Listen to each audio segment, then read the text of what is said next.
Okay, let's dive right into this explainer and completely demystify the viral rumors swirling around the UK's Indefinite Leave to Remain, or ILR.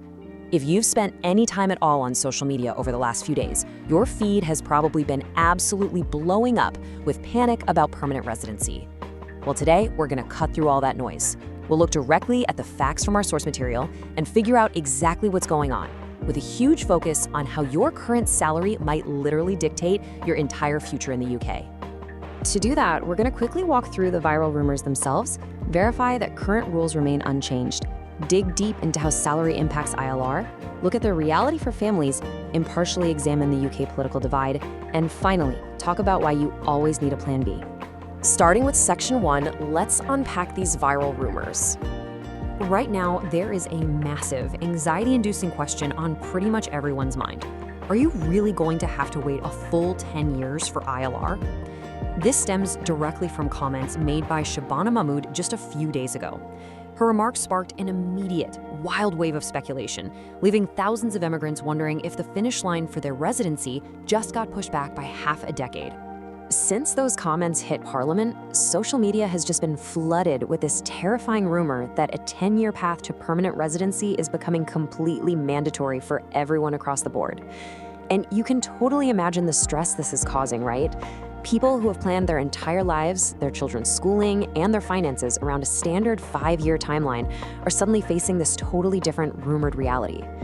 But we really have to ask, how much of this is actually true today? That brings us to Section 2. Current rules remain unchanged. Okay, take a deep breath. The absolutely crucial point to understand here is that as of right this very second, nothing has actually changed. If you look at the current legal framework, the standard 5-year routes based on your salary and visa type, they're still perfectly intact. No official policy has altered the ILR timeline today.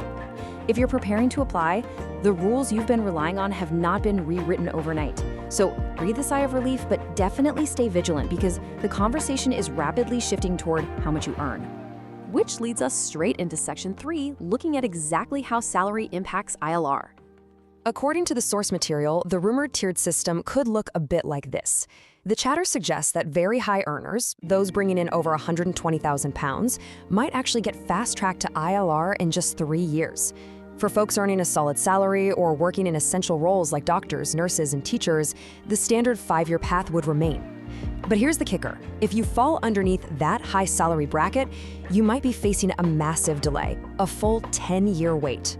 £50,000. This is the critical, rumored dividing line that everyone assumes will dictate whether you get your permanent residency in 5 years or 10 years. Now, while it's not officially set in stone yet, £50,000 is the assumed threshold separating the high earners from everybody else. And honestly, this creates an incredibly dangerous situation for a massive portion of the skilled workforce. Let's talk about why that £50,000 threshold is so daunting, specifically looking at the IT sector. The stark reality highlighted in our sources is that market rates in IT have essentially regressed to levels we haven't seen in a decade. We're seeing highly skilled, incredibly experienced professionals accepting salaries around £40,000 to £45,000. Why?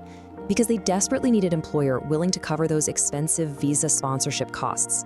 By accepting lower salaries just to secure their visa, they are inadvertently placing themselves directly into the danger zone of that rumored 10-year ILR tier. It's this vicious cycle where securing your basic right to work might end up costing you your quick path to permanent residency. Let's move into Section 4 and explore the reality for families caught in the middle of this. If that 10-year rule does end up applying to those under 50K, it's not just a matter of waiting a bit longer. It is a massive financial and emotional drain. Families are going to be hit by 5 more years of incredibly expensive visa extension fees. They'll be forced to pay NHS surcharges all over again, which basically means paying double while already contributing through their regular taxes. Spouses and children attending school will be stuck in this prolonged, stressful state of limbo. And perhaps worst of all, workers become completely trapped. You can't easily negotiate better pay when you're beholden to an employer who knows you need that sponsorship, keeping you securely locked in that sub-$50,000 bracket. Moving on to Section 5, let's examine the UK political divide driving these conversations. Looking at this completely neutrally, there is a very delicate balance at play here. On one side, the government argues they absolutely possess the right to adapt rules to changing national situations. Their primary concern is that granting permanent residency opens up access to public funds and housing, which they argue they need to protect. However, on the other side, opponents, including the Lords Committee and roughly 100 internal MPs, argue this is entirely unethical. They believe you simply cannot retrospectively change the rules on immigrants who uprooted their entire lives and arrived under a very clear 5-year promise. To really understand the government's stance, we have to look at the recent timeline of what they perceive as system misuse. Over the last few years, the government observed a trend where primary applicants would enroll in arbitrary university courses simply so their spouses could enter on dependent visas and work full-time jobs, whether that's in IT or stacking shelves at a local Tesco. To curb this, they systematically restricted dependents for students over 2023 and 2024, and then removed them for care workers. The ILR changes being discussed right now are essentially just an extension of this exact same tightening philosophy. But we absolutely cannot ignore the immense electoral pressure shaping all of this. MPs in immigrant-heavy areas are terrified of losing their seats if they alienate their constituents by supporting retrospective rule changes. On the flip side, our sources point to widespread public frustration over jobs and development. Prominent political figures like Nigel Farage are capitalizing on these exact election dynamics, placing immense pressure on the current government to look tough on immigration. There's even talk of entirely new political parties emerging from this public dissatisfaction. So the government is trying to walk a very thin tightrope, look strict on immigration to satisfy one voter base, while trying to keep the high-earning immigrants who contribute massive tax revenues. Let's wrap up with Section 6, why you must always have a Plan B. The reality is, we should expect absolute clarity on whether these rules will be applied, and crucially, if they'll be applied retrospectively in the next 2 to 3 months. So your immediate step right now is to wait and assess.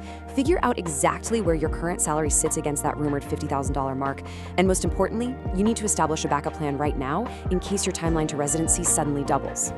As our source material wisely advises, a Plan B option is a safe side to think about. The most logical, effective response to all this anxiety isn't panic, it is preparation. Understanding the rules, understanding those tricky salary traps we talked about, and knowing your options is exactly how you take back control. So, the crucial point I want to leave you with today is this. While we wait for official confirmation on the 10-year rule, and we watch these intense political debates unfold, what steps are you actively taking today to protect your family's future? Are you renegotiating your salary to break that $50K threshold? Are you looking at other visa routes, or simply bracing your finances for a longer stay? Let that question guide your actions in the coming weeks. Thank you so much for joining me for this explainer. Keep learning, keep preparing, and stay focused out there.